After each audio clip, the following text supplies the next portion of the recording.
Muy buenos días. Antes de partir con el reporte, queremos lamentar el fallecimiento de una trabajadora de salud, María Cecilia Costa Barrios, del Centro de Salud Familiar Eduardo Frei. Es la sexta trabajadora de salud que ha fallecido producto de la pandemia del coronavirus.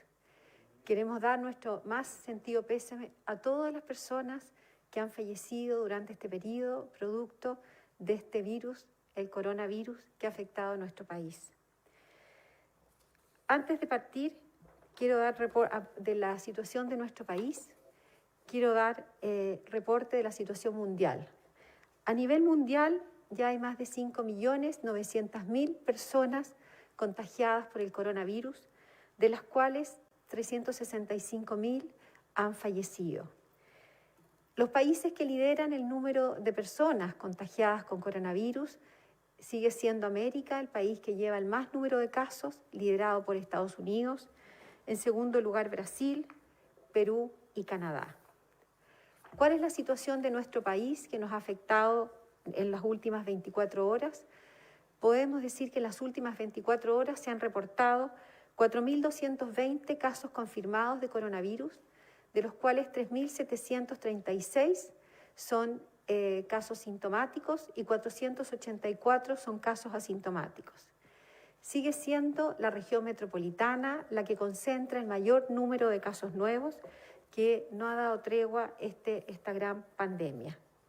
Con respecto a las personas que se han recuperado hasta este momento, podemos decir que se han recuperado a la fecha 40.431 personas de coronavirus. Y finalmente quiero decir que lamentamos el fallecimiento de 53 personas asociadas al coronavirus, lo que da un total de 997 fallecidos asociados al coronavirus. Antes de continuar con el reporte, quiero decir que esta enfermedad no nos ha dado tregua. Puede afectarnos a todos, a los adultos, a los jóvenes, a los seres queridos. Vamos a ver personas muy cercanas que pueden ser contagiadas por coronavirus. Y es por eso que es muy importante que todas aquellas personas que son COVID positivo deben de realizar un aislamiento estricto. Hay personas que por sus condiciones sanitarias no pueden realizar un aislamiento estricto y es por eso que hemos potenciado la estrategia de residencias sanitarias. Las residencias sanitarias son hospedajes donde las personas COVID positivo son aisladas, son cuidadas y también son vigiladas sanitariamente en caso que presentan sintomatología. De esta manera es una estrategia que esperamos contener la propagación del coronavirus. En el día de ayer me tocó visitar la región de Valparaíso, una región donde hemos visto un aumento del número de casos de COVID-19 y donde hemos fortalecido de una manera muy importante esta estrategia de residencias sanitarias. Todas aquellas personas COVID positivo que no pueden realizar su aislamiento en su casa porque no cuentan con estas medidas tan estrictas de aislamiento, son trasladadas a una residencia sanitaria. Quiero agradecer a la región de Valparaíso, donde esta estrategia ha sido implementada de una manera muy eficiente. Ya contamos con 2 residencias sanitarias en la región de Valparaíso. En el día de hoy se está implementando una tercera residencia en la región y el día lunes se va a implementar una nueva residencia también en la región que va a estar en la comuna de San Antonio. Quiero agradecer a la población la respuesta que ha tenido en este sentido, porque vemos que esta estrategia que está fortalecida en todas las regiones de nuestro país, hemos visto una muy buena respuesta para aquellas personas que no pueden realizar su aislamiento en sus casas, producto de la exigente medidas que deben realizar en esta situación. Quiero dejar al ministro de Salud para que continúe con la cuenta pública. Muy buenos días. Continuando con el detalle del informe diario, el día de ayer se hicieron 16.814 exámenes de PCR, se informaron este número de exámenes, que es la segunda cifra más alta desde que se inició el testeo con esta tecnología desde que iniciamos la vigilancia de la pandemia. Hemos detectado algunos atrasos en procesamiento de exámenes, específicamente en la región de O'Higgins, donde se ha autorizado en las últimas horas al laboratorio de la Fundación de Salud del Teniente, dependiente de Codelco, que inicie el procesamiento de exámenes para disminuir esta espera.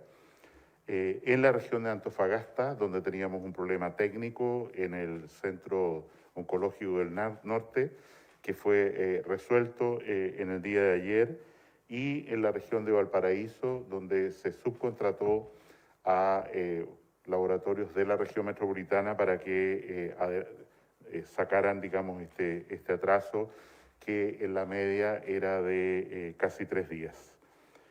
En relación a los ventiladores disponibles, mantenemos, gracias al aumento vigoroso de la llegada e implementación de respiradores y camas de intensivo en el país, 345 ventiladores disponibles. Como ustedes se recuerdan, siempre hemos tratado de adelantar para que nunca haya menos de un stock disponible de 300 cupos, capacidades de ventilación mecánica en nuestro país. Siguen llegando todos los días, ayer 64, mañana llegan más de 70 respiradores y creo que este tema está bien encaminado. En Chile hay 1.371 personas que están en una unidad de tratamiento intensivo por coronavirus.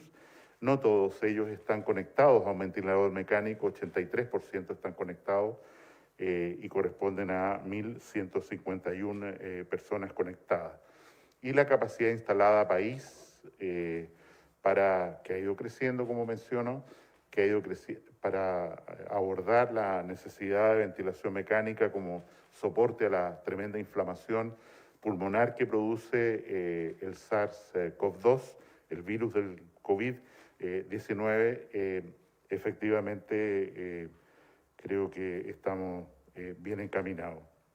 Quiero mencionar también que a este aumento de la capacidad hospitalaria es muy importante señalar la implementación progresiva que va a llegar a 800 cupos en espacio riesgo que visitamos esta semana que termina para pacientes medios, fundamentalmente pacientes que ya han pasado por fases críticas en la hospitalización y que necesitan todavía un cuidado medio de enfermería y médicos y profesionales, kinesiólogos, para terminar su recuperación. Esta mañana tuvimos la oportunidad de visitar con el alcalde de Las Condes la clínica Cordillera, que ya tiene 12 pacientes en ventilación mecánica, va a llegar a 80 pacientes en los próximos días.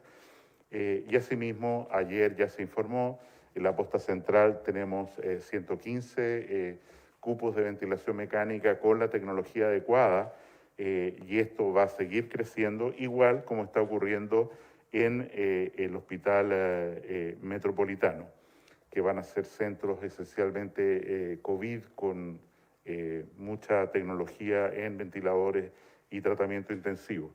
Agradecemos la disposición de personal que hemos podido contratar, gente que estaba retirada, que estaba dedicada a otras funciones y, como ocurrió sobre todo en las universidades, estudiantes de medicina en los últimos años, de enfermería, para fortalecer la red en circunstancias que mantenemos aproximadamente 3.000 trabajadores de salud infectados, comprobadamente con PCR positivo para coronavirus y que necesitan ser sustituidos, además del aumento de la capacidad, que significa más personas también.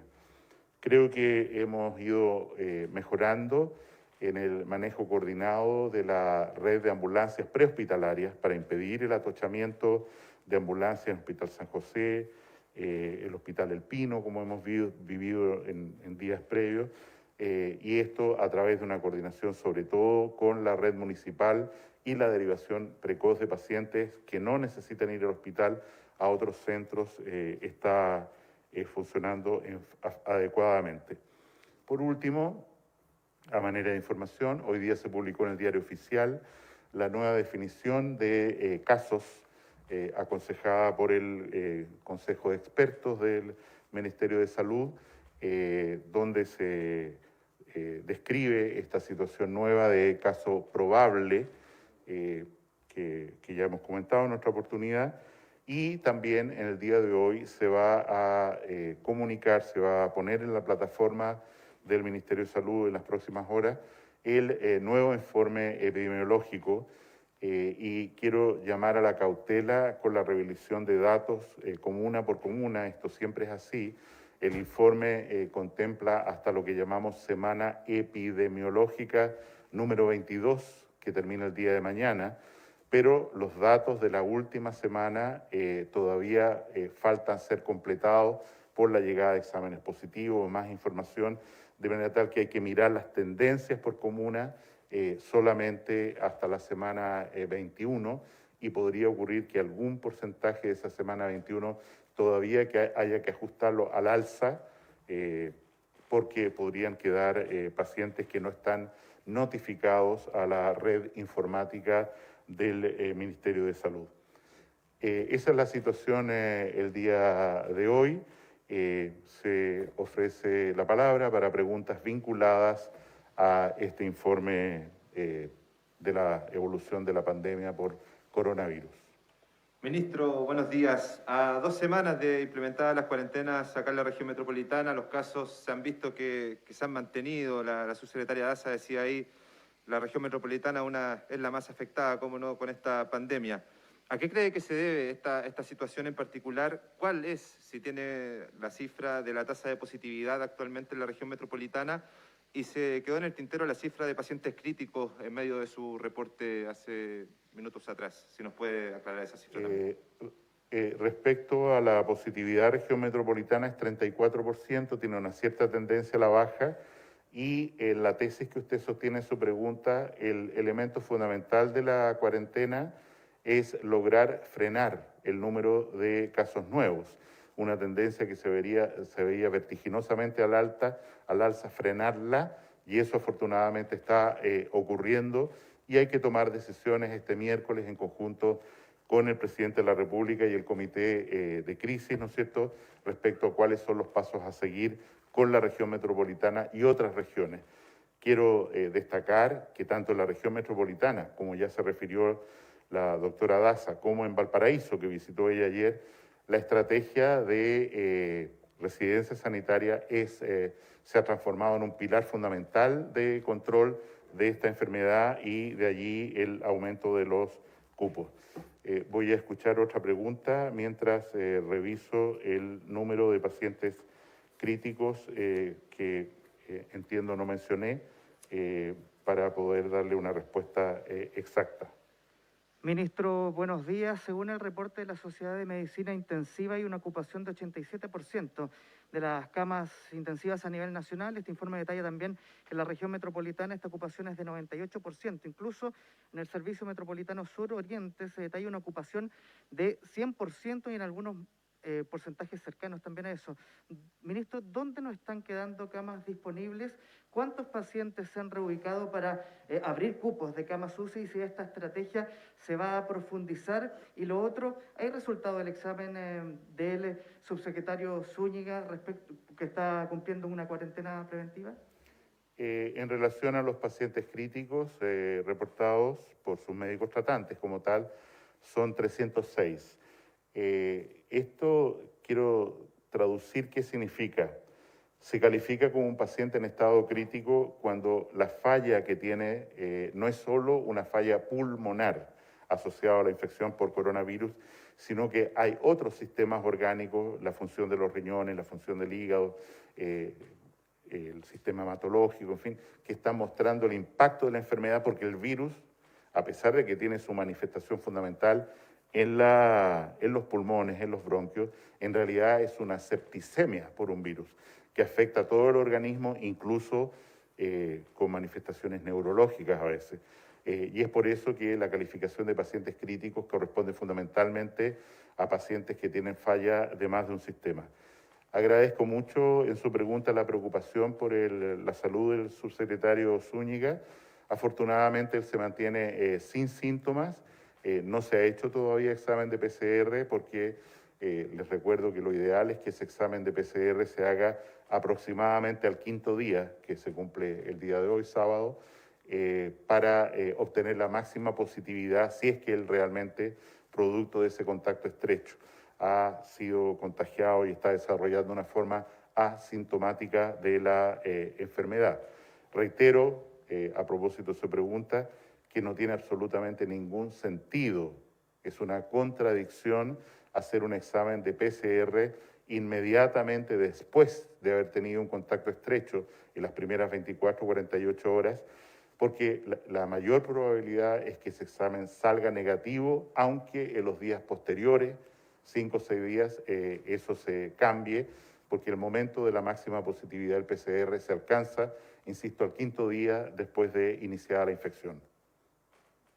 Ministro, pero respecto a la ocupación de camas, ¿dónde está la principal preocupación en la región metropolitana? Y si el traslado de pacientes para abrir cupos va a ser una estrategia que se va a profundizar en ese sentido, sobre todo lo que está pasando en algunos sectores de la región metropolitana. O sea, se va a profundizar y mantener, como hemos dicho todos los días. Estamos hablando de una red integrada que ocupa todos los recursos de distintas partes del país. Solo en el mes de mayo, fuera de la región metropolitana, se han trasladado más de 60 personas desde que iniciamos esto, incluidos los traslados dentro de la región metropolitana, son mucho más de 1.000 traslados, y efectivamente esto es una parte fundamental de la estrategia cuando tenemos un hospital, ¿no es cierto?, que tiene una ocupación de 60% y a un vuelo de traslado o a una ambulancia de traslado tenemos otro hospital en el cual la ocupación está llegando a 95 o más %. Ministro, buenos días. Ayer se conoció la resolución para el uso de splitters en ventiladores. ¿Cuáles son las razones de por qué se toma esta decisión? ¿En qué condiciones se van a utilizar y cuáles son los riesgos para los pacientes? Eso en primer lugar. Lo segundo, hay reclamo de camioneros por los cordones sanitarios que se demoran demasiado en cruzar, hasta 5 horas, y eso hay demoras en las entregas, dicen ellos, si se puede hacer una fila especial para camioneros. Y lo último, ¿cómo toma usted comentarios como por ejemplo el del alcalde Codina de Puente Alto, que dice que la ministra Rubilar sería una súper buena ministra de Salud? ¿Qué le parece que ya comiencen estos comentarios en su sector? Respecto a lo primero, como diseñó el señor subsecretario al principio de del planteamiento de la estrategia, el uso de ventiladores con una capacidad dual, de mucha capacidad, energía de estos ventiladores, y dividir el uso de estos respiradores en 2 personas que tienen la misma necesidad de fracción inspirada de oxígeno, en fin. Es una técnica que tenemos pensada, descrita desde el principio. Es parte de la estrategia mundial del uso de ventiladores, está validada internacionalmente. La experiencia que hemos tenido en Chile es buena y simplemente estamos cumpliendo lo que habíamos señalado que íbamos a hacer en una técnica que efectivamente genera mucha capacidad para ventilar pacientes. En relación a la segunda pregunta, ¿cómo era? Sí, ministro. Si me escucha, bueno, la segunda pregunta era el reclamo que hay de algunos camioneros que dicen que los cordones sanitarios se demoran demasiado en cruzar. Sí, yo pienso que no podemos relajar ninguna medida, como los cordones sanitarios que se han mostrado de gran efectividad, por ejemplo en Magallanes, o en el bloqueo de infección desde los filos hacia el norte al principio del control de esta enfermedad.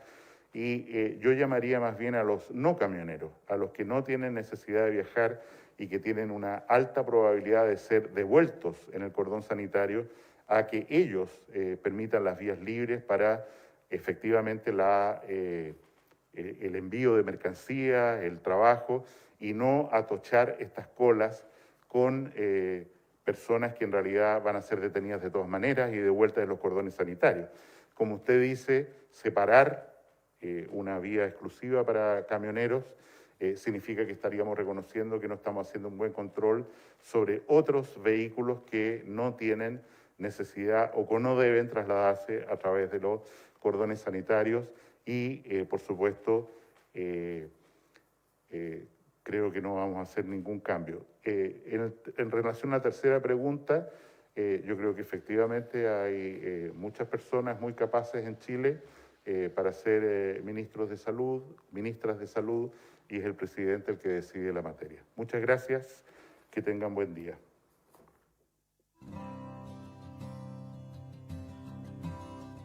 Transmitió el Gobierno de Chile. Agradecemos a los canales de televisión y radioemisoras que integraron esta red voluntaria.